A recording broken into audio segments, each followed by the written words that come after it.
Hello' everyone. কালিৰ পৰা আমি বাতৰি দেখি আছোঁ, কাৰণ নিজৰ সৌন্দৰ্যৰ প্ৰতি মানুহ কিমান আকুল। আচলতে সকলো মানুহ দৌৰিছে, যিসকলৰ চুলি নাই চুলি গজাবৰ কাৰণে সকলো দৌৰিছে। সকলোৰে বিশ্বাস কি পংকজ পাঠকে চুলি গজাব পাৰে, নহয়নে বাৰু? গতিকে বিশ্বাসী মিলয় হৰি। আধুনিক চিকিৎসা বিজ্ঞানৰ ওপৰত কাৰোবাৰ বিশ্বাস নাই, কবিৰাজীৰ ওচৰলৈ দৌৰিছে। সেইটো তেওঁলোক নিজৰ কথা, নহয়নে বাৰু? গতিকে এনেকুৱা পৰিস্থিতিৰ সৃষ্টি হ'ব নালাগিছিলে, কাৰণ এনেকুৱা অনুষ্ঠানত। গতিকে যিটো হ'ল বেয়া হ'ল। আৰু আপুনি স্বচক্ষে নেদেখিলে একো ক'ব নোৱাৰে, কাৰণ দেশৰ হাৱা পানী বতাহ চব এতিয়া বেয়া চলিছে। যে মানুহে কয় এটা হয়গৈ কিবা এটা, আৰু যেতিয়া শুদ্ধটো আমি সত্যটো দেখোঁ তেতিয়া আকৌ এখন ওলোটা চলে। গতিকে কোনো একো ক'ব নোৱাৰে। গতিকে সমাধান হওক শান্তিপূৰ্ণভাৱে।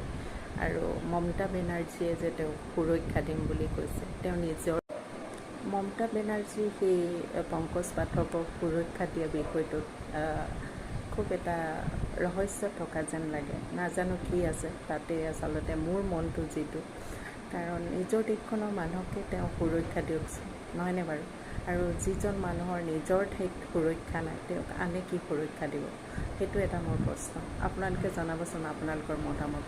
গতিকে পংকজ পাঠকৰ এই যি সৎ উদ্দেশ্য সেয়া সফল হওক, সকলোৰে চুলি গজক যাৰ চুলি নাই, এই কামনা কৰিছোঁ। ধন্যবাদ।